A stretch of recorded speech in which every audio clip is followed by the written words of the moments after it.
Merci. Avant de commencer, je voudrais demander à l'Assemblée de se lever afin que nous puissions observer une minute de silence en la mémoire de notre trésorière du COGEP avec qui j'ai échangé avant de venir. Dès que j'ai pris mon avion, le lendemain, on m'a annoncé qu'elle est décédée. Et avec elle, tous les morts que nous avons connus en Côte d'Ivoire. Je vous remercie.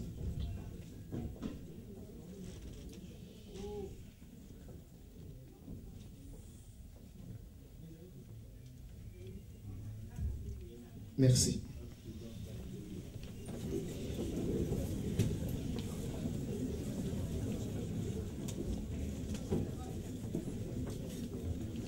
Madame Adé, représentante du FPI en France, Monsieur Nguessan Etienne, représentant le président Stéphane Kipré de l'UNG et sa délégation, Monsieur Abel Naki du CRI panafricain, Monsieur Désiré Bibi du MIR,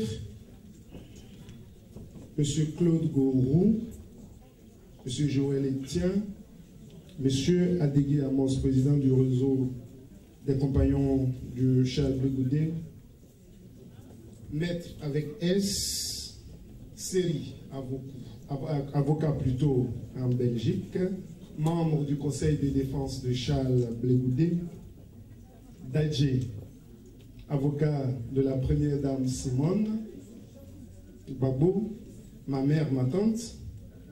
Ah oui, c'est vrai, Charles a dit que je suis baoulé, mais je suis aboulé aussi. Voilà. Maître Abiba, je voudrais saluer ces hommes de loi qui défendent des hommes en difficulté. Monsieur Yapi du CARAF, entendez Confédération des associations à Thiers en France. Camarades représentants du COGEP des pays suivants. Hollande,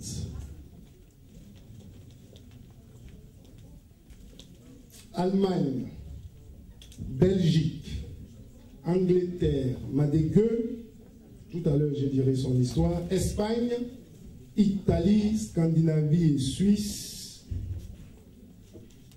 Madame Christine Zokou, secrétaire générale de la CODECI, Honoré Botro, le conseil NPR, Mesdames et messieurs, en vos rangs, titres, grades et qualités, je voudrais vous saluer tous au nom du COGEP et au nom du camarade Charles Blegoudé.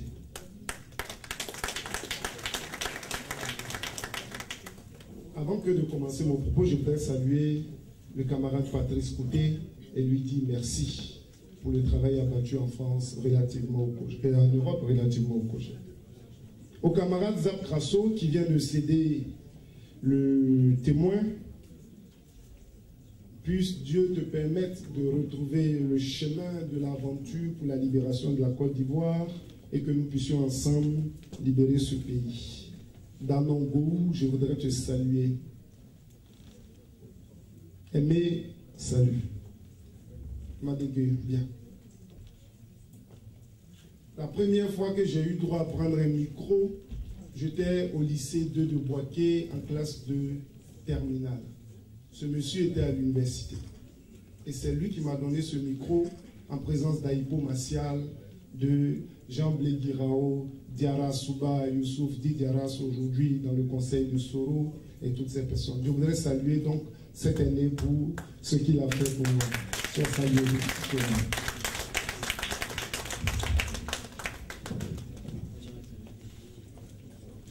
Les perspectives du COGEP. Que veut présenter le COGEP dans les perspectives? La première perspective, c'est de prendre le pouvoir d'État. Quand on crée un parti politique, c'est pour prendre le pouvoir d'État. Madame Adé, c'est ça. Nous sommes un parti, nous voulons le pouvoir d'État. Monsieur Nguessan de l'UNG, nous voulons le pouvoir d'État. Et nous allons le prendre. Mais pas par les armes, mais par les urnes, même si tout est terminé par là.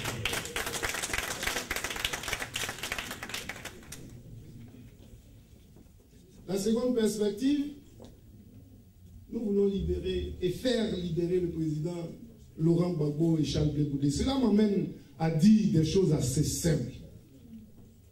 La configuration du paysage politique de la Côte d'Ivoire actuellement démontre qu'un seul individu ne peut pas prendre le pouvoir ou un seul parti ne peut plus prendre le pouvoir. Il faut faire des alliances.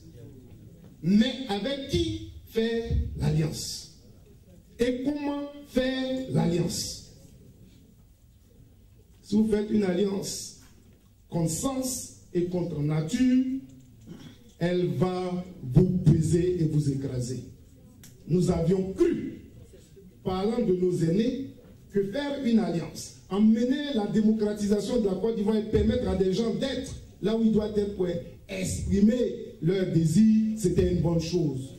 Un parti, le FPI, a fait une alliance dans le passé, a aidé des gens à devenir des hommes. Mais lorsque l'alliance a été faite, plus tard, nous avons vu comment le poignard est arrivé, comment l'estocade a été portée.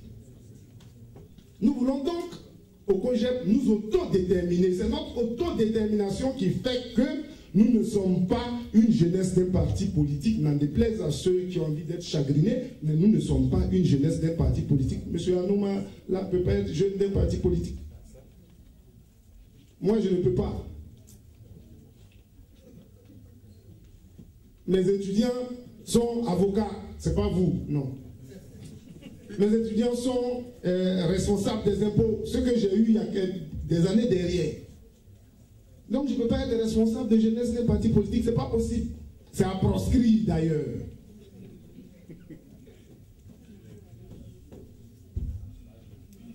Mais cette alliance inspire que nous puissions former un seul bloc, un bloc homogène. Mais c'est, vous savez, il a été élu. Le président Ouattara actuel en Côte d'Ivoire, il surfe sur nos désaccords pour pouvoir se maintenir. Et il sème la graine de la discorde entre nous, et puis il se maintient et il gouverne. Et comme nous ne sommes pas suffisamment prêts, ou que nous nous laissons avoir par des choses qui ne méritent pas d'être, et puis le monsieur, il rentre, il s'engouffre, et puis il gouverne tranquille. Sinon, si ce n'est pas maladie qui tue l'éléphant, est-ce que fourmi peut traîner l'éléphant? Mais lorsque la maladie a eu raison plutôt de l'éléphant et que l'éléphant est couché, mais les fourmis peuvent traîner cet éléphant. Nous avons créé notre maladie. Et c'est la maladie infantile de la Côte d'Ivoire. De cette maladie-là, il faut qu'on sorte. Et si on sort de là, vous verrez qu'on sera victorieux. Mais ceux qui pensent que dans notre perspective, c'est d'oublier nos aînés, ce n'est pas vrai. Je vais emprunter le professeur Memel Fauté, présenté par le professeur Dedi Seri, que Seri Bailly sort à la fin. Le professeur Memel Fauté dit ceci. Dans un village Yakuba, un génie malfaisant a décidé de détruire le village. Et donc il demande aux jeunes, vous ne pouvez être que si vous tuez vos parents, vos papas. Si vous ne les tuez pas, vous serez toujours enfant. Même si tu as 60 ans, tu vas appeler le monsieur là papa. Donc tuez vos papas pour pouvoir être vous-même. Ils ont commencé à tuer leurs parents. Et il y a un jeune qui s'appelle Gondoli. Gondoli a eu la sagesse de cacher son père. Lorsque les jeunes ont fini de tuer leur père, le génie est revenu demander à ces jeunes, faites-moi une natte de sable. Et ça fait une semaine. S'il n'y a pas de natte de sable, je vous tue vous tous. Et ils cherchent comment faire la natte de sable. Comment on peut faire une natte de sable? Quand ils prennent le sable, ça ne tient pas. Et puis Gondoli rentre dans la maison, il va demander à son père qu'il a eu la séance de cachet. Et puis il demande à son père, mais papa, comment fait-on pour tisser une natte de sable? Son père lui demande, mais qui t'a demandé de tisser une natte de sable? Il dit, c'est le génie qui a demandé qu'on tue nos parents et puis je t'ai caché là, c'est lui qui m'a demandé ça. Et le père dit à Gondoli, dis au génie de te donner l'ancienne natte là, et puis tu vas t'asseoir dessus pour tisser la nouvelle.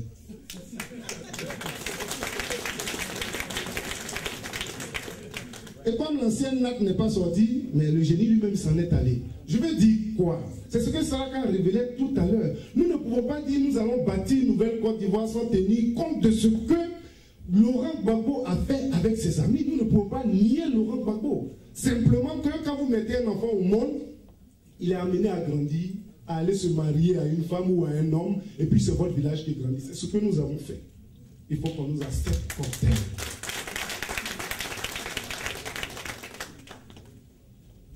Mais dans les perspectives, nous voulons tisser un nouveau contrat social avec les Ivoiriens. Il faut mettre fin à la diabolisation de la Côte d'Ivoire pour que ce nouveau contrat social puisse être de façon inclusive et que tout le monde, nous puissions vivre de façon communautaire. Il faut apaiser le climat social et même sociétal parce que cela est important pour nous. C'est à ce niveau que nous devons comprendre que lorsque ces leaders panafricains que nous connaissons tous, Nkrumah, aujourd'hui Laurent Gbagbo, en passant par Sékou Touré, Lumumba, quand tous ceux-là ont fait ce combat et qu'ils sont arrivés à ce stade-là, ce qui reste à faire, c'est que nous ne vivons plus dans un monde enfermé. Nous parlons de mondialisation et de globalisation. Ça suppose qu'il nous faut avoir une diplomatie offensive pour démontrer à ces personnes que nous sommes présents et que par notre présence, nous avons la possibilité de changer le monde.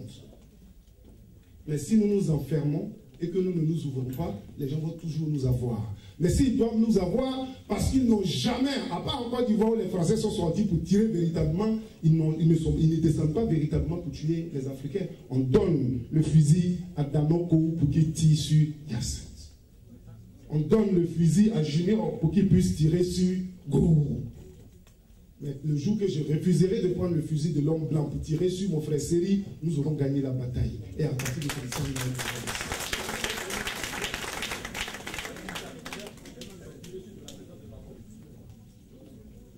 C'est pourquoi, chers représentants du COJEP, notre pouvoir repose à cet instant précis sur vous. En Hollande, dans nos... Gou Aimé, comment tu fais pour que Charles Blé Goudé puisse bien se sentir en Hollande avec le président Gbagbo, et comment tu fais pour que tous les Hollandais soient informés de ce qui se passe là est une injustice. Mais si lui doit le faire, le représentant européen, toi tu dois impulser cela, mais impulsant cela, ceux qui sont en France, qui sont les représentants français, donc habillés là, vous devez pouvoir amener la locomotive du COJEP à pouvoir avancer, sans oublier UK ou le camarade Madégué, aujourd'hui le représentant. Il faut faire la pression, une pression comme au football, il faut faire une pression. Comme si on veut marquer un but. Effectivement, on va marquer le but, il faut faire cette pression-là pour que nous puissions avancer. C'est ça qu'il s'agit. Je regarde Madé qui me regarde parce qu'à l'époque, on appelait le mobilisateur. C'est vrai. Mais ce qui se passe en Côte d'Ivoire est d'autant plus grave que nous n'avons pas encore compris. Nous voulons le pouvoir d'État, oui. Certes, nous voulons le pouvoir d'État. Mais quand vous prenez le pouvoir d'État, vous l'exercez comment? Si les bases de la société ont été détruites, vous allez passer les années à vouloir les colmater. Et quand vous allez arriver à 2 années de vouloir colmater ce qui ne va pas, en ce moment, une rébellion naît dans vos jambes parce qu'on dit que vous n'avez pas encore commencé à travailler. Comment pouvons-nous accepter qu'on dise qu'on veut mettre la CMU en Côte d'Ivoire? Et on met la CMU aujourd'hui, mais la première personne qui va s'inscrire pour la CMU, c'est un premier ministre. La CMU n'est pas faite pour un premier ministre. Et tous les partis politiques, UNG, COJEP, FPI, on est assis et puis on regarde cela. Ce n'est pas possible.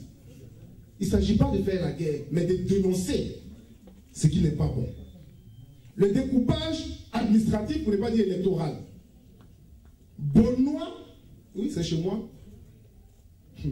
Benoît, qui a accueilli des milliers de personnes déplacées dans cette guerre qui se trouve à Benoît, à un seul député, condamnant 2 ou 3.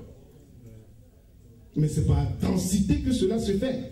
Ouattara s'est taillé une mesure représentative à l'Assemblée nationale et il n'y a personne pour dénoncer cela. La ménagère ne peut pas faire 2 repas par jour de façon normale à l'enfant. Et personne ne se plaint. L'électricité a augmenté.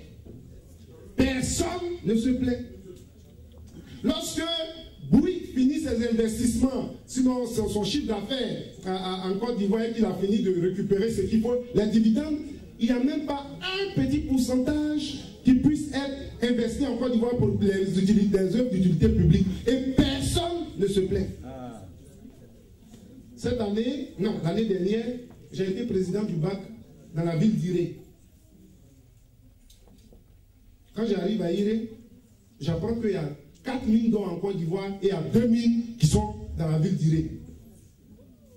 Il n'y a pas de l'eau courante à Iré.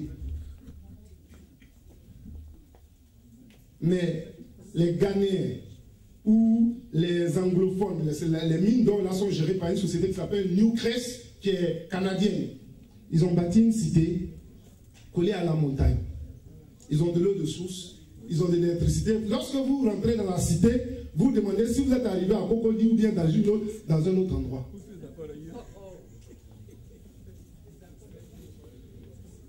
Ils ont décidé, eux, de respecter le principe de donner 0,5% de leur chiffre d'affaires à la commune de Iré. Mais il m'a attends, c'est très grave. 0,5% de leur chiffre d'affaires, ça fait 800 et quelques millions. Mais les 800 et quelques millions, comment Iré les a? C'est là la difficulté que nous avons. C'est pour cela que je vais finir en parlant du nouvel esprit politique ivoirien. Parce que le livre que le COJEP va sortir comme programme de gouvernement et projet de société, le livre va porter le nom « Le nouvel esprit politique ivoirien ». Il ne s'agira pas pour nous de prendre du réchauffé les mêmes Ivoiriens, parce que si vous prenez Claude Gourou ici assis, que vous n'avez pas changé sa mentalité, il va beau parler, ou moi-même, vous n'avez pas changé ma mentalité, et que vous me mettez ministre de l'enseignement supérieur, je ne ferai que faire la peinture sur les amphis et à l'intérieur, tout est encore pourri. Il faut simplement changer ma mentalité, faire une conversion, sinon une reconversion des mentalités. C'est pour cela que nous parlons du nouvel esprit politique ivoirien. Donc, à Iré, on leur donne 800 et quelques millions, mais je ne citerai pas de nom. Donc, le monsieur, il s'élève, il va voir les responsables de Newcrest, on lui donne 60 millions. C'est les cadres de Iré. Dès qu'on lui donne 60 millions, il s'en va. Le deuxième cadre vient, autorité de la ville vient, on lui donne 60 millions, il s'en va. Le troisième, ils sont 3, on leur lui donne encore 60 millions, ça fait 180 millions, ils s'en vont, et les 800 millions restent aux mains de Newcrest. Malheureusement pour eux, monsieur le maire de Iré va à des obsèques. Je m'excuse, ne prenez pas ça en mal s'il a ses parents ici. Je m'excuse, c'est pour expliquer une idée. Il va à des obsèques, il est asthmatique et on fait l'exploitation de la mine d'or d'Iré à ciel ouvert. C'est-à-dire on fait exploser la dynamite sur, c'est pas dans le sous-sol, ça explose la poussière en l'air. À des obsèques, il inhale la poussière, il pique sa crise, il fait ça, il n'a pas sa ventoline. On l'amène à l'hôpital d'Iré qui n'existe pas parce que c'est l'ancien hôpital des sœurs qui sert. Le temps d'arriver à Abidjan, monsieur le maire d'Iré est décédé. Une ville si riche. Son maire décède pour manque d'oxygène. Son maire décède parce que nos aînés, les autorités, n'ont pas accepté qu'ils perdent afin que la communauté gagne, qu'on puisse construire un hôpital pour que tout le monde puisse se soigner. Et il y a les packs à résidus, c'est-à-dire lorsqu'on traite l'or, là, on met du cyanure, les choses comme ça, mais on prend des endroits et puis c'est des packs et puis on dépose les déchets là, un peu comme des déchets toxiques, on dépose ça là. Ça rentre dans le sol. La nappe phréatique est touchée.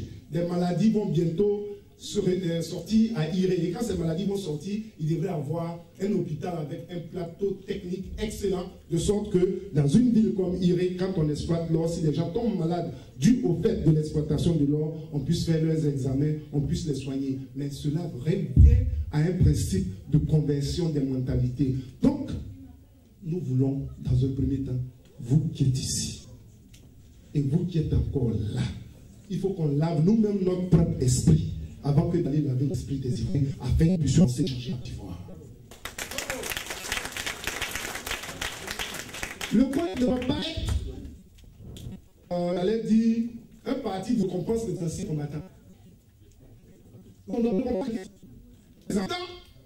Ah oui, nous allons créer dans nos secrétariats, nous avons un secrétariat qui s'appelle le secrétariat de la production et de la répartition des richesses en Côte d'Ivoire. La Côte d'Ivoire produit des richesses, mais les richesses sont mal réparties.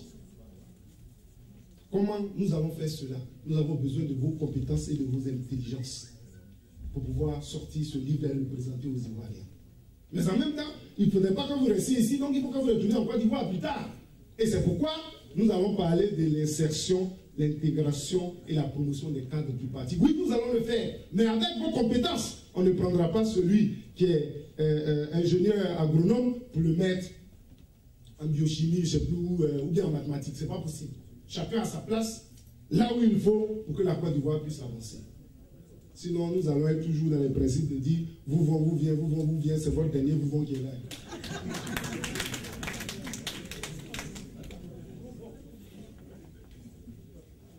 Donc, moi, je voudrais vous encourager et vous dire que les perspectives du COJEP sont très simples.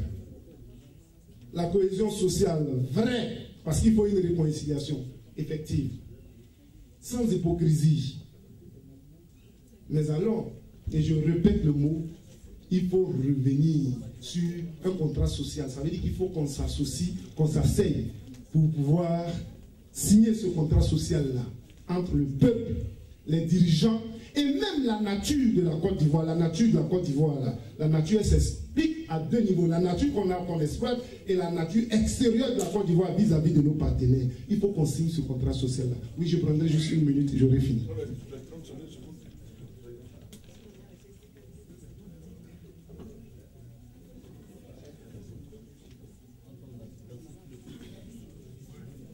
Regardez un peu. Il n'y a pas d'emploi jeune. Il faut qu'on ait un programme d'emploi jeune. J'ai été chef de cabinet du ministre Charles Blekoudé pendant les 4 mois de gouvernement à Kengo. En 4 mois, nous avions décidé à cette époque-là de faire venir à Abidjan, de sortir tous les vieux taxis d'Abidjan, de faire venir 1000 taxis. Ceux qui connaissent les thèmes économiques vont bien choisir le thème parce que on dit quoi, joint venture, un truc comme ça. Bon, voilà, vous avez dit ce qu'il faut. Et donc, les Chinois et les Japonais, dans ce principe de joint venture, devraient nous donner 1000 taxis pour sortir les taxis vieillots d'Abidjan. Mais regardez ce pour lesquels nous sommes allés vers eux. 1000 taxis, 2 chauffeurs par taxi, 2000 personnes. Il faut laver ces voitures, créer des endroits où on lave ces voitures. On augmente le nombre. Il faut avoir des garages pour réparer ces voitures. On augmente le nombre des travailleurs. Il faut pouvoir faire les pièces de rechange, ouvrir des magasins de pièces de rechange et faire venir des pièces de rechange. On augmente encore le nombre des travailleurs. Et après cela, maintenant, ce qui restait à faire, lorsqu'on a fini, on avait vu la Sotra déjà qui avait fait la formation des chauffeurs. Après cela, on ne prendrait pas du carburant. J'ai failli dire quelque chose qui n'était pas bien. On ne prendrait pas du carburant dans n'importe quelle autre station. Nous-mêmes, on allait créer nos propres stations et nos voitures allaient prendre du carburant dans nos stations, allaient être réparées dans nos garages, allaient se faire laver dans les stations de lavage des jeunes, allaient faire... En fait, c'était un système qui tournait, mais quand tu vas laver, tu payes. Là où tu vas laver, tu payes le carburant, tu ne le prends pas gratuitement. On nous offrait des emplois. En quelques 4 mois seulement, nous avions déjà créé ce système. Nous avions reçu les Vietnamiens qui disent la région de Yamoussoukro ressemble à la leur et qu'on peut produire autant de riz qu'ils en produisent au Vietnam. Mais nous avons des idées. Non, c'est pas hélas. C'est pas hélas. Simplement que nous sommes dans une phase d'apprentissage de la nouvelle donne de gestion des pays. On nous apprend comment on gouverne les pays maintenant. Donc nous allons nous en servir pour mieux gouverner demain. Bravo.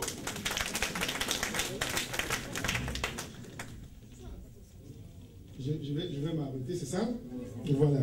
Alors, donc je voudrais vous dire simplement que l'école ivoirienne est malade. C'est là que je vais finir après l'emploi de jeu. L'école ivoirienne est malade. Les étudiants doivent payer bientôt 300 000 francs environ pour s'inscrire. Mais moi, j'ai fait ma thèse ici en France. Mais mon père ne pouvait pas payer mon billet d'avion pour que je vienne en France. Il a bien fallu que Laurent Gbagbo soit au pouvoir. Non, c'était juste avant, pour que je puisse avoir... Non, j'ai eu la bourse une seule année. Seri Bailly m'a trouvé, le professeur Seri Bailly, qui est mon ami que je connais, elle a été suspendue. Voilà aussi nos difficultés. Nous n'avons pas été poussés. Mais nous sommes là aujourd'hui, on ne prend pas les armes face à notre pays parce qu'on n'a pas bénéficié de bourse. Mais ce que je vais dire, c'est que j'ai payé 7500, Madé le payait aussi, tous ceux qui ont fait l'université ont payé 7500. Vous demandez à des gens dont les parents n'ont pas eu un salaire revalorisé, vous valorisez le coût des inscriptions pendant que les salaires ne sont pas revalorisés. Le monsieur, il avait 45 000 francs. Et je me souviens quand je suis arrivé en Côte d'Ivoire, au début, je payais au moins les inscriptions des étudiants de maîtrise qui doivent soutenir. Ils n'ont pas eu 7 000 francs payés leur inscription. Mais comme je devais passer maître assistant avant de passer maître de conférence, donc je paye leurs inscriptions parce que ça est dans mon dossier. Il n'a pas pu payer 7 500, 300 000 francs, il va payer maintenant. Et tu parles, on te dit l'université n'est pas faite pour les enfants de pauvres. Dites-moi qui est riche en Côte d'Ivoire. Il n'y en a pas en réalité. Tous ceux qui sont riches en Côte d'Ivoire sont des voleurs. Aussi quand un riche, je le crois, c'est un commerçant, il a fabriqué, il a payé ses cas, il a fait ce qu'il a eu à faire. Kassoum Koulibaly était riche, c'est normal. Il y a quelques personnes. Mais un fonctionnaire qui est riche, il y a un problème. Et quand ils disent qu'ils sont hommes d'affaires, en réalité, ils sont des hommes d'enfer. Ils sont en enfer. Donc, nous n'avons pas de bibliothèque. Merci. Nous n'avons pas de bibliothèque. Le Wi-Fi à l'université ne marche que sous la direction de l'université. Lorsque tu te déplaces de 10 mètres, c'est fini. Quand on fait le LMD, je donne 75% des cours et les étudiants doivent aller chercher les 25% dans leur recherche personnelle et puis le produire. 25% là, le gars, je vais être un peu trivial, il ne gagne pas pour manger. Comment il va pouvoir chercher 25% sur ordinateur et Internet? Un système hybride qui va produire des résultats hybrides, donc des étudiants déformés, mal formés, et nous aurons les maladies du monde. Et c'est cela que nous ne voulons plus. Je vous remercie.